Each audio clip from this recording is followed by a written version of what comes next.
Take two, you guys. Take frickin' two.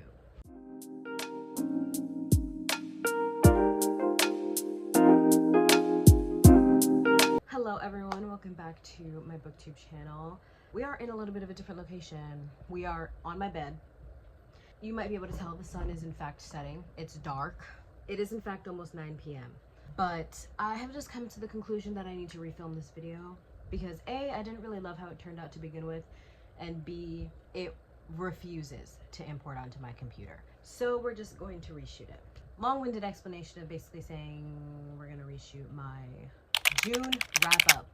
That is what today's video is. June was quite the month. If you follow me on my TikTok, you might already know how my June went. It is in fact June 25th, so June is not over yet, but I am mentally, physically, spiritually, emotionally done with June, so we are gonna dive head first into July. I already picked out my July TBR. You guys will see that soon. I think I need to turn my fan off because it's probably very loud. Let me go do that. So hopefully the background noise is at a minimum now. It is sweltering in my room, but I turned the AC up, so hopefully that's better. But first off, we're gonna talk about one of the only books that I read in May. I read 2 books in May. One of them was a reread of Binding 13, so I'm not really gonna talk about that. I do plan on doing an updated bookish breakdown for Boys of Tommen. That'll come at a later date. The only other book that I read in May was Rewinded Back by Liz Tomforty. This is the last book in the Windy City series. Because I read this book and only Binding 13, literally the only reason why I didn't do a May wrap-up, so that's why I'm including it now. But like I said, this is the last book in the Windy City series. I rated this book 4.75. It wasn't quite a 5-star, but it was still really good. I consider this like my second favorite in the series after Play Along. This book follows Rio and Hallie, and it is a second chance romance. They hadn't seen each other in years. It's an It's Always Been You sports romance because Rio plays hockey, and is also forced proximity because not only does Hallie end up becoming Rio's neighbor, but she ends up renovating his home because she's an interior designer. This book was so good. I loved it so much. It's my second favorite now after Play Along. Play Along will never be beat. But I love this book so much. It was absolutely perfect. And the Windy City series is over. And this book was like the perfect balance between couple content and found family content, considering it is the last book in a series. I've been disappointed with last books in series before, or like finale books, because not every single series is going to get an epilogue novel, and this book didn't, but I still felt like it was a finale. Like I still felt like the series was ending. With God of War, for example, with the Legacy of God series, that book didn't feel like the ending to the series, if that makes any sense. It just focused solely on the couple, which obviously is important because like that's the whole purpose of the book. I don't know, at least personally, I think that the final book in a series should conclude the series, and this book did it perfectly. And Liz Tomforty also set up so perfectly for her next series coming out next year. I'm so excited. But 4.75, it was amazing. It was amazing. It's definitely also like a childhood friends to lovers to strangers to lovers kind of thing. Like they got history with each other. They've known each other since they were kids. And it's so good. It's so good. I love this book so much. Okay, now we can move on to June. So if you follow me on TikTok, which you should, if you don't, follow me on my TikTok. You know I started out the month like an absolute idiot. I started out with Releasing 10 by Chloe Walsh. You guys have seen, if you haven't seen it, go watch it. I'll put it right here. I did a reading vlog for this book. It was quite the reading vlog. It was literally like 40 minutes of agony.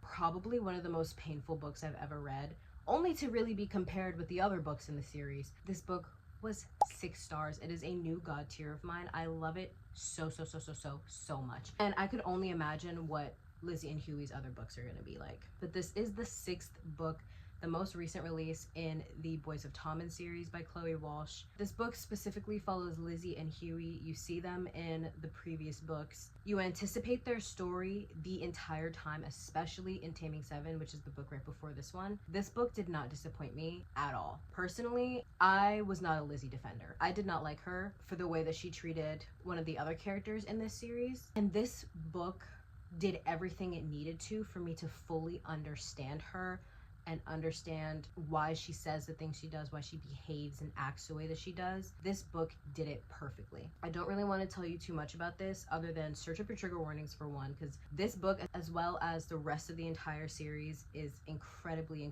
heavy. It's not dark, but it can be very traumatic and triggering for people. So search up your trigger warnings for sure. So I'll say that, as well as it's childhood friends to lovers. And if you read the rest of the Boys of Tommen series, this book is not necessarily a prequel, but it does take place before Binding 13 takes place. Don't read it before Binding 13, but it takes place before then. So you know how the characters end up, you know their situation.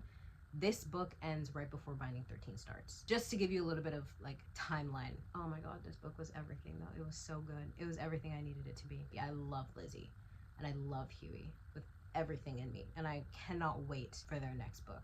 So after I read that book, after about 2 days of not reading anything because I was so emotionally destroyed, I read Hopeless by Elsie Silver. This was also on my TBR. I didn't do great with my TBR for this month, but you know what? I blame it all on releasing 10.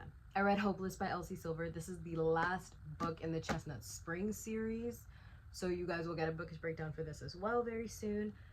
But this is the last book in the Chestnut Springs series. It follows Bo and Bailey.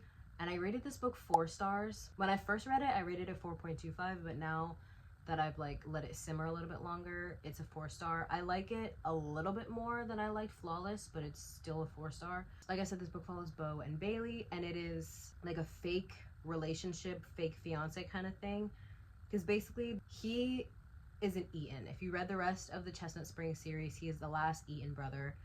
And the Eatons are like cowboy royalty in this small town. And he's automatically loved because he's an Eaton, and she's automatically hated because of her last name. Basically, they set up a little deal with each other. Bo is going through a lot personally, and he doesn't want his family on his back anymore. And he thinks that if Bailey has his last name, then she'll be more respected. It was kind of like it was like a very like stupid kind of arrangement, and it also didn't work.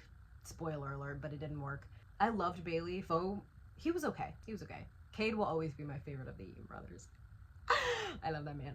I loved Bailey though. She was so funny and just so sarcastic and clever and witty. I loved her. The only thing I didn't really love about her character was some of the things that she would say, and the reasons why she would say them was due to a certain like weird innocence thing. And I don't know, it got interesting for me. This is also age gap because he's like 10 or so years older than her. She is a fully grown adult. She's like 22.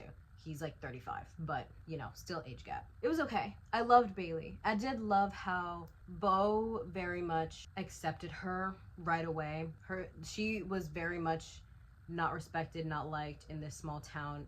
Nothing to do with her, everything having to do with her family, but people automatically hated her because of her last name. And he always gave her the benefit of the doubt, never judged her, and also took care of her and protected her in a way that she never had before because she always had to take care of herself. And Bo had gone through a lot, especially if you read the previous books in the series, you know that he went through a lot, and she kind of supported him but also gave him enough space to kind of grow into this new version of himself. I liked that. They were cute. Not my favorite. Willa and Cade will be my favorite of the Eatons, but overall, we know about Winter and Theo. We met Winter and Theo, but of the Eatons, Cade is my favorite. That man will forever be. But 4 stars for Hopeless. Look forward to a bookish breakdown very soon. Next up, right after this book, because I was on a roll. I was like, okay, I can do this. Oh, you see, like,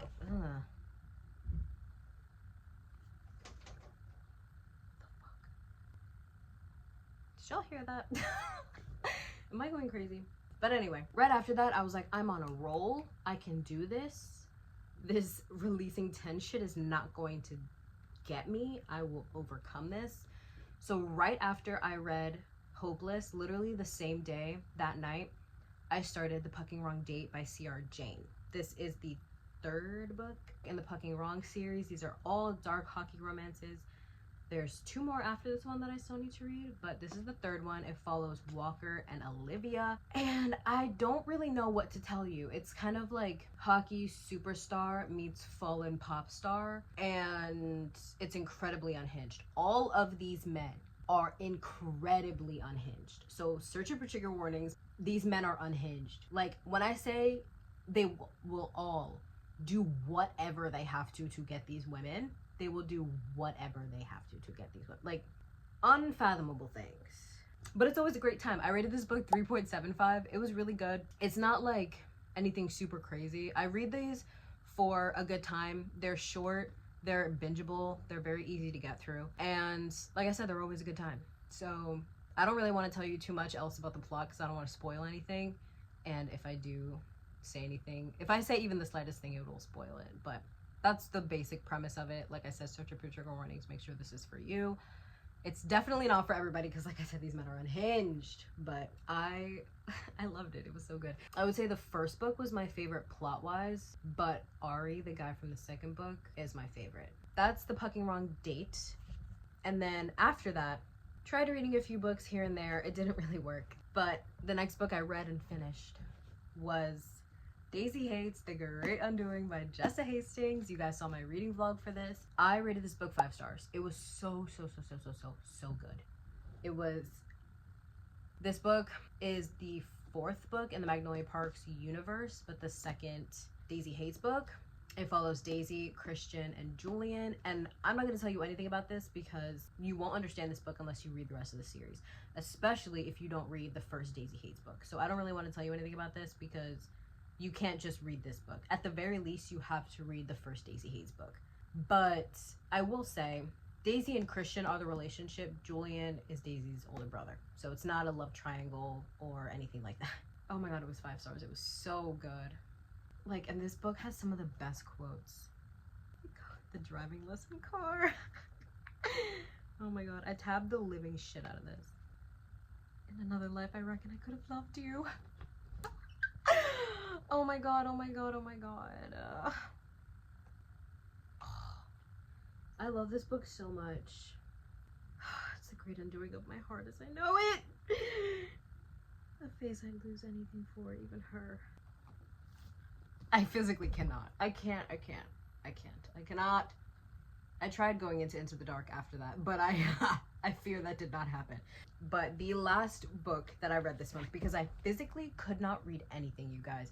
After I read The Great Undoing, I tried probably 2 other books and neither of them worked because I was just not in the mood for anything. Nothing was good, and I didn't want to force myself to read anything because I knew I wouldn't like it. So I ended up just rereading Play Along by Liz Tomforty. This is the 4th book in the Windy City series, and it's my favorite. I physically could not read new information about characters I loved or new information about characters that I didn't even know yet. Like, I couldn't stomach anything new in any aspect, so I just went with what I knew I loved. And I also went back because I wanted to annotate it, because when I first read it, I didn't, which is weird because this is my favorite book in the series. It is a 6 star. It's the shortest, but the best, in my opinion. I don't think I've ever related to an FMC more than I relate to Kennedy K. To give you a little bit of insight about this book, I'm not going to talk about it too much just because it was a reread and you are going to get a bookish breakdown for it. But this book follows Isaiah and Kennedy. It is a accidental marriage. It is a workplace romance, and it is fantastic. 6 star, God tier. My favorite in the series. I love it so much, and I love my tab scheme. I love it so much. I love it so much. This book is so good. This book is so good. That's my wrap up. I finished this book a few days ago. It is June 25th, and I genuinely don't think I'm gonna read anything until the beginning of July. It was quite the month. If you guys want more, like, up-to-date updates, I guess, like, more, like, not like more spontaneous updates, like an everyday kind of thing, then definitely go follow my TikTok. I post there the most. Obviously these videos are pre-filmed and edited and all of that, so my TikTok is definitely where I'm the most active, so definitely follow me on there. But yeah, that is my wrap up, you guys. I read 1, 2, 3, 4, 5 books in June, and a reread counts. Who gives a fuck? That was my wrap up, you guys. I hope you enjoyed this video. Look out for my next video, which will be, it's either going to be my July TBR or my 3 favorites from quarter 2. I don't remember what my schedule is. But yeah, look out, just look out for my next video. Subscribe. I never say this. Oh my god. Subscribe, like, comment. It lets me know you care. Maybe you don't. I don't know. But yeah, I love you all. I hope you have an amazing day or night or afternoon or whatever time it is where you are. It is very much nighttime for me. But yeah, I love you all. Bye bye.